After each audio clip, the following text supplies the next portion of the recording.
Welcome back to Breaking the Mold. I'm your host, Mike Velarde, here for part 3 of Hard On Fest here at Eleanor Rigby's. I'm here with a special guest, Mr. Joe Caviston, the owner and operator of Eleanor Rigby's. How you doing today, buddy? Good. How are you? I'm doing all right, hanging out. Good. Love to be here. We appreciate you letting us come in. Absolutely, my pleasure. Now that you own the venue was something before this, and you brought Eleanor Rigby's name out and turned it into this new festival with a bar, all that good stuff. What motivated you to do this?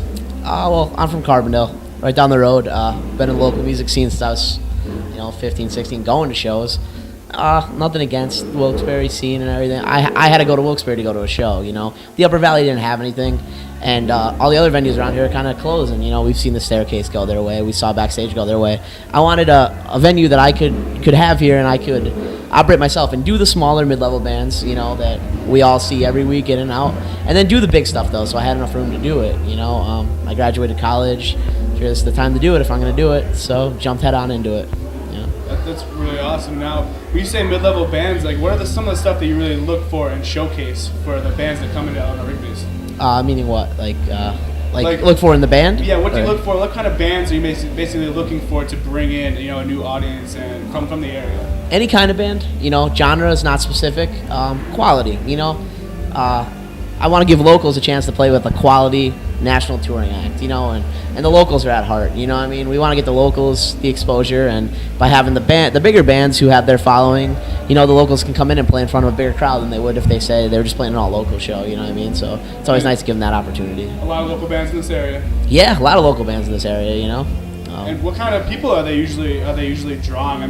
I come from the same background you do, coming to shows. I'm actually sure we crossed paths a number of times. Oh yeah, shows. Absolutely. And what would you say is your main draw and demographic for your venue? We got the Wilkes-Barre kids. It's the hardcore scene, that they love that, and the screamo, metal, all that stuff. That's what's hot right now, Your Motionless in Whites, your Putrefied Fleshes, your all those type of stuff. That's what's hot right now, and also around here I found the indie scene is great. The Clark Summit bands that are coming out that area and the south side of Scranton are doing almost a Modest Mouse type feel, and that's the kids are coming out in force for that stuff, And you got your pop punk and the alternative side of things is what's really big around here. Absolutely. And then also the older crowd, the R afters and everything like that, the bar rock bands. But not only are you covering the younger genre stuff, you also added in a bar now. Yep. You totally renovated the whole place, which formerly was, I believe it was Fagan's before that. Fagan's Billiards. Fagan's it was a pool hall. And now you're bringing in different acts. So what are some of the upcoming acts that you're really enjoying that are drawing a demographic a little bit older than the younger, local, young kid scene? Right. The kids, we want to cater to them, but then also, I'm an adult and there's adults around, and you want to, give everybody a chance to come in here. So, in April, for example, we have the Hold Steady coming in. That's a much older crowd.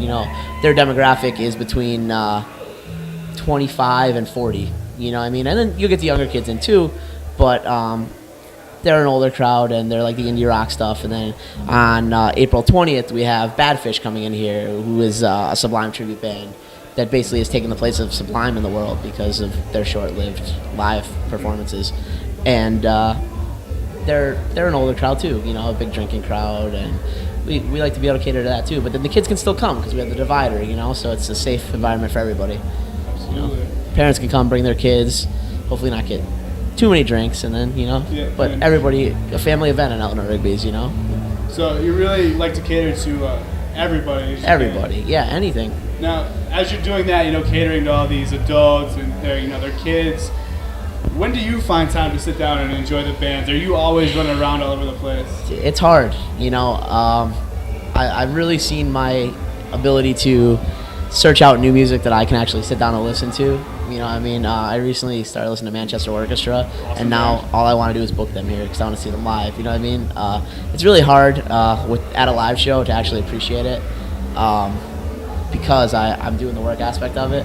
But it's great when at the end of the night when I can sit down and be like, when the last band goes on, the headliner, and I could sit there and be like, wow, like look at all these people enjoying the show. Like that's great. Like when Newfound Glory played here, like I've grown up since I was 14 years old listening to Newfound Glory, and the whole day was hectic all morning. And Newfound Glory took the stage, and I finally had time to take a breath and watch them, and see 600 people here going nuts for Newfound Glory. That was the best feeling ever. You know, to actually like be like, wow, like this is the band that were my heroes when I was younger. They're playing at my place and put on an awesome show, and I'm watching everybody from this area be able to see that band in Scranton. You know what I mean? It's not New York City. Places, yeah. You know, in the Scranton area, Newfound Glory's here playing, you know, and they didn't have to drive, 4 hours to see it, You bring up a good point mentioning about Scranton. I mean, how would you feel if somebody said, you're one of the small pioneers that are keeping the live music scene in Scranton and the surrounding areas alive? Like, how would you respond to that? Well, I'd be flattered. I mean, Scranton, it's not an A market, but it's a high B market. The quality of artists that come out of the Scranton area are great. I mean, everybody, you hear at Scranton, Wilkes-Barre, and Breaking Benjamin. All right, the guys in Breaking Benjamin are great, you know what I mean? But they're not the only guys that ever come out of here, There's such a high quality of talent in Scranton, and so many bands and artists and writers, and Scranton's a very creative town, and they're really going towards that aspect, trying to recreate the town as an arts town, and I think that's awesome, and I love being a part of it. So it was really, really great. I want to say thank you so much for being an awesome booker. Thank you very much. You are working with ECI as well, correct? ECI rents the room here, okay, and they put on a couple concerts a month, yeah. And anybody's actually able to put on concerts here.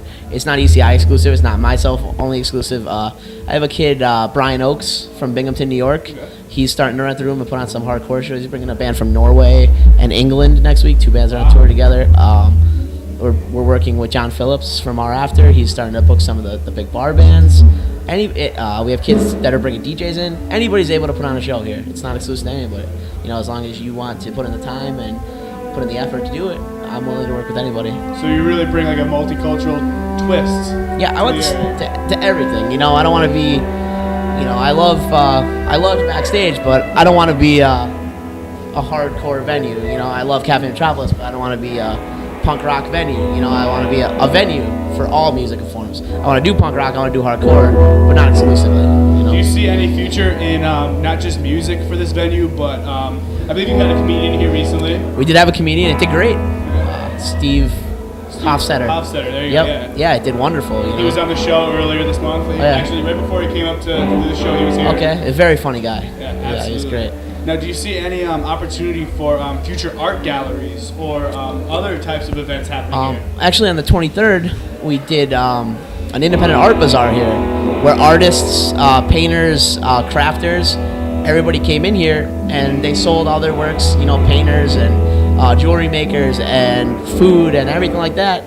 Clothes, independent clothing companies. They came in here. We opened up kind of like a flea market for the day, and it was great. We had hundreds of people here all day. We're doing another one March 20th. Awesome. Yep. March 20th, so we have to make sure we focus, we keep an eye out on that. Absolutely. If there's any vendors out there that want to be part of it, let us know. Now, do you have a website or anything that you want to plug on our show? Yes. www.eleanorrigby's.com. That's where you can find our full concert listings. And starting next week, you'll be able to enter your cell phone number to receive text message updates when we book a new big band and things like that. That's awesome. Yep. That's awesome. Joe, I want to say thank you so much. Absolutely. For coming Anytime. on the show. Thank you for letting us come in, borrow one of the rooms that everybody hangs out in to do shoots, and we hope that we can keep doing it. You've Absolutely. got a lot of good bands coming up, and we want to be here to get them on Breaking the Mold. We want to have Breaking the Mold here all the time. Thank you so much. Absolutely. Thank you. You're watching Breaking the Mold. We're finishing up day 3 of the Hard On Fest here at Eleanor Rigby's in German, Pennsylvania. Make sure you don't miss any of the action coming up. If you missed an episode, visit www.breakingthemold.tv. There you will find a little link to a couple of our other web pages and Tumblr sites. Make sure you stay tuned. Don't touch that dial. You're watching Breaking the Mold on TVM.